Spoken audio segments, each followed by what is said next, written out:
Whoa, hey there. It's been the hottest of minutes, y'all. Missed ya. I hope since we last met that all your wildest dreams came true. The channel has grown a smidge over my hiatus, so howdy to the new folks. I'm jazzed to get back in the swing of more regular reviews, so be on the lookout, homies. Had some big but positive life changes that necessitated my stepping back for a while, but things are settled, and I've got quite the backlog of watches to review, including this one. Today, we've got a bit of a Johnny-come-lately review on my part from the micro brand RZE. I snagged this piece, the Valor 38, during its initial Kickstarter campaign back in 2022. Can't believe that was 2 years ago. Oh, where is it going, the time? But I digress. I hemmed and hawed about the colorway, initially opting for the white dial variant, but ultimately settling on this gray puppy, digging the melange of white, gray, and yellow for sure. And the white would have been a bit redundant with my Hamilton khaki field, but I'm getting a little ahead of myself. Pump the brakes. Let's take a gander at what we've got here. And you know what that means. We gotta don our spectacles. The measurements were a huge draw with the Valor 38, with probs of very obvious diameter of 38 millimeters, a delicious lug to lug of 45 millimeters, a modest thickness of 11 millimeters, a strap homey lug width of 20 millimeters, and a very light weight of 57 grams with the stock NATO strap. I ditched the stock NATO pretty fast, not cause it's bad, it's just not my bag. On my preferred FKM rubber strap from Strap Habit, we're still talking 75 grams. To top it off, you got 100 meters of water resistance, muy robust. Chef's makeout session, you can't argue with those stats. You'll have noticed by now that the case shape is fairly unique, very faceted, angular, oozes that brutalist utilitarian vibe, like it's ready to rumble in a back alley, and I'm here for it in this case.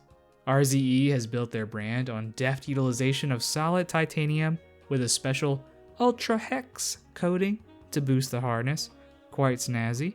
It's got a kind of a raw feel to the quality, you know. Every surface has a light brushing, and I dig the downturned lugs a lot. I am also a fan of this extremely knurled screw down crown. Makes it muy easy to unscrew, wind, etc. This piece screams Tool from the top of a mountain. And speaking of mountains, it might go without saying that we've got a field watch on our hands. Def partial to field watches in general, bias alert. The legibility is on point here. The blunt pencil hands deliver without showing off too much. The arrow second hand is painted white, which I like. If you know me, you know I like to stare at the second hand doing its thing, mesmerized. So the more vibrant, the better. There are several standard field watch hallmarks here. Defined minute track, 12 and 24 hour markers, etc. Something that stood out to me when I ordered the piece and continues to do so now is the typeface chosen for the Arabic numerals. A varsity style sans serif choice. Not gonna lie, I'm not the hugest fan, but it's weirdly enticing too and something you don't see every day. A big reason I wanted to revisit this piece is that RZE has a new solar field watch on the horizon, and I'm super intrigued to check that one out. I think they've refined the formula they cooked up here quite a bit. Also, that new piece is even smaller at 36 millimeters, so you know I am foaming at the mouth. This piece is decidedly not solar though, so if you're down with the vibe, mechanical fans will likely want to stick with the Valor. It has a Seiko NH38A automatic movement. Mine is running about plus 15 seconds a day right now. I don't wear it consistently, which would probably help it maintain a little better, but I'm very happy with where it's at currently, especially with this movement. And since I switch watches a lot day to day, I don't really feel the variance most of the time.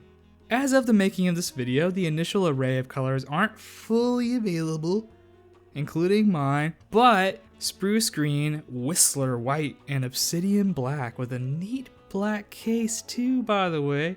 are in stock. I'm kind of digging that obsidian now that I'm looking again. The hemming and hawing never ceases, y'all, alas. RZE has been making a lot of moves and really cementing their spot in the fairly competitive micro brand area these days. They just had a more high profile collab release with Fratello that also seemed pretty dope. They're largely operating in price points that are becoming increasingly abandoned by other brands in favor of moving up market. Excuse me. So I think they're very worth keeping an eye on and worthy of a spot in ye old watch box for sure. Alright, another one on the books. So glad to be back in the saddle, peeps. Thanks for taking some time out of your day to spend with me. Let me know what you think about this one. Love to engage with y'all in the comments. Hope you have a rad day wherever you are. Take care.